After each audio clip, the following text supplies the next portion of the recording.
On a day like today, I thought it would be quite good to take a look in the polytunnel, show you what's been going on. On the left you can see my pile of terracotta pots that I shall be potting up with who knows what, along with a few hairy pots which are always good. Then we come to our sweet peas, which these varieties are Royal Wedding are the white ones, and then if we move along and see the deeper purple ones, they're Windsor. They've come along quite nicely this year.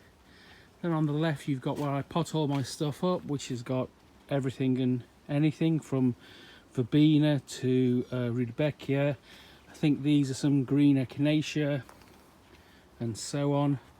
And then the beans are coming along very well. They're already growing to the top of the bamboo canes. Hopefully when my trees have grown I'll have some hazel rods, so we'll be able to put those up next year, or maybe the year after if they're thick enough. And then up in the air I decided on both sides to put strawberries in buckets no less, and we've been cropping those. Those have been really good.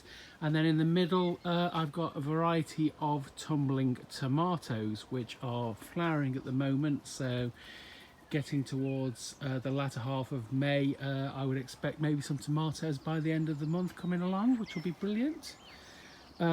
Sweet peas, yeah, this variety was clearly very rubbish. Had about 3 germinated, never mind.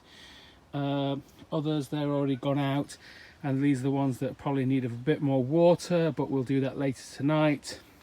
And you can see some, I think this is Bishop's Children dahlias from seed, so they're coming along quite nicely. They'll be going in the ground when I get a chance, hopefully perhaps even on a day, maybe tomorrow, when I know it's going to rain the day after, because water is a big problem for the polytunnel, because I don't like using the tap because we're on a water meter and really shouldn't be using tap water if we can avoid it.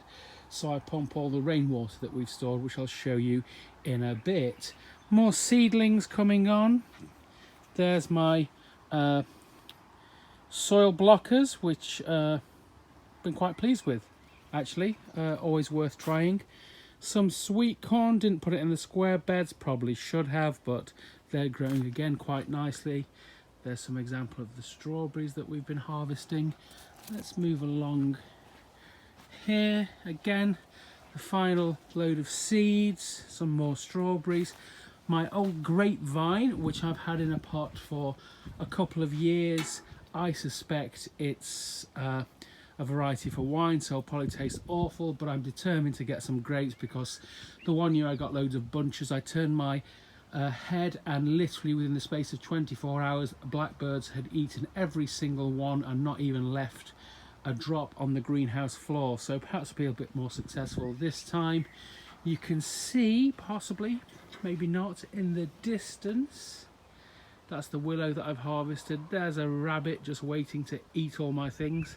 I know there's a big story about a lack of rabbits, but they are definitely all living here. Lucky me. I'll just walk outside actually, just to show you. I store my water in IBCs. So here's one, which I think they're used for a variety of things from, this says liquid waste. A lot of mine had, I think, actual fertilizer in, so it can't be bad. And then I pump the rainwater we've stored and put them in there, and then there's my pump, and I pump it into the polytunnel. We can get through maybe 1,000 litres in a night if everything needs watering. And here's an example of when watering doesn't happen. We were having some trees, the conifers that you've seen the stumps of down. I couldn't open the polytunnel that night, and the onions that I had in, that I have now pretty much hoed away, it got up to 56 degrees in here, and as you can see, they didn't look that healthy, and they have died. So we will start again, because there's always, I'm a school of thought that there's 2 chances in gardening. It either works or it doesn't, and you try again, which is all the fun of it. Here's carrots, some let's say more further on than others. You can see all the others germinating, probably far too close, but we will thin those out. The next bed is beetroot. Again, we've got some that will be pulling up soon, and then some further ones coming along. You'll see I've interspersed in the littler beds some flowers, just to bring pollinators into the polytunnel, but I like flowers, so why not? This bed is going to be full of lettuce.